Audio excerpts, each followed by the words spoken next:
Assalamualaikum. Hari ini saya akan berkongsi kisah seorang peniaga lemang di kawasan Kijang. Lemang merupakan salah satu makanan warisan turun-temurun yang ada di negeri Terengganu Darul Iman.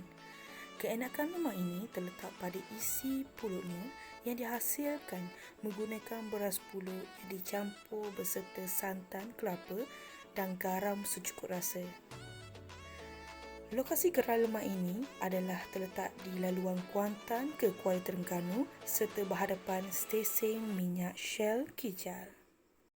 Wilayah Lemang atau lebih dikenali sebagai Lemang Valley di Kijal menjadi tumpuan pembeli dari dalam maupun dari luar daerah Kemaman.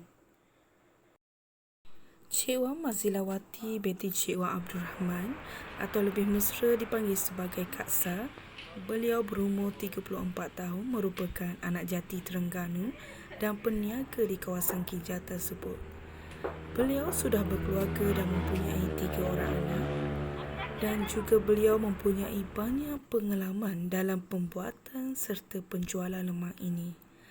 Mazilawati Abdul Rahman memperoleh pengalaman membuat serta menjual lemang menggunakan resepi turun-temurun dari ibunya sendiri, iaitu Maznah binti Ismail yang mempunyai pengalaman berniaga lemang selama hampir 30 tahun.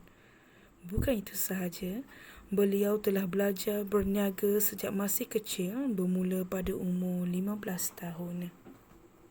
Selepas itu, beliau bertekad untuk memulakan perniagaannya sendiri di Kijal, iaitu menyewa tapak bersebelahan kedai ibunya sejak 3 tahun yang lepas. Segala kesusahan dan kesenangan telah dihadapi oleh beliau sepanjang bergelar peniaga lemang itu. Lemang Kijal mempunyai peminatnya yang tersendiri yang sanggup datang dari jauh semata-mata hanya untuk membeli makanan yang tersohor itu. Bagi seorang peniaga, kehadiran pengunjung pada musim cuti sekolah dan musim perayaan menyebabkan mereka tidak menantangan untuk menyediakan lemang untuk dijual berikutan permintaan pembeli yang semakin meningkat setiap kali tibanya musim perayaan. Bagi Mazilawati Abdul Rahman, beliau sangat gembira kerana dapat menambah pendapatan kerana pada kebiasaannya, beliau hanya perlu menyediakan sebanyak 200 batang lemang pada hari biasa. Namun menjelang bulan Ramadan, beliau harus menyediakan sebanyak hampir 2,000 batang lemang sehari untuk dijual di kedai serta tempahan yang diterima. Beliau juga berkata bahawa jualan lemang yang dijual oleh beliau disambut hangat oleh pengunjung.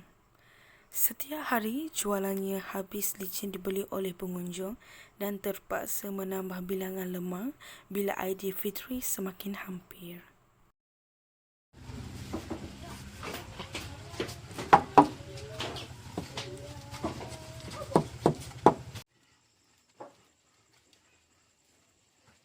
Pada sebelah pagi sebelum memulakan perniagaan, Mazilawati Abdul Rahman akan menyediakan segala bahan-bahan untuk membuat lemang.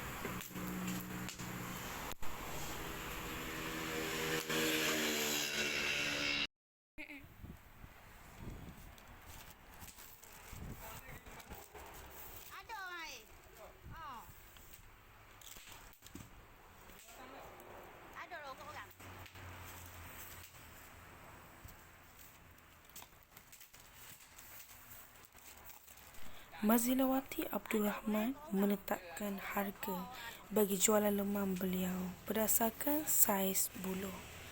Bagi saiz yang lebih kecil, beliau menetapkan 3 batang berjumlah RM10, manakala saiz yang lebih besar sebanyak 2 batang berjumlah RM10. Kedai beliau telah dikenali ramai oleh pengunjung. Malahan pengunjung akan datang awal untuk membuat tempahan terlebih dahulu. Puan Mazilawati berharap agar perniagaannya akan lebih berkembang. Dan di sini sahaja Perkongsian seorang penjual lemang di kawasan Kijang.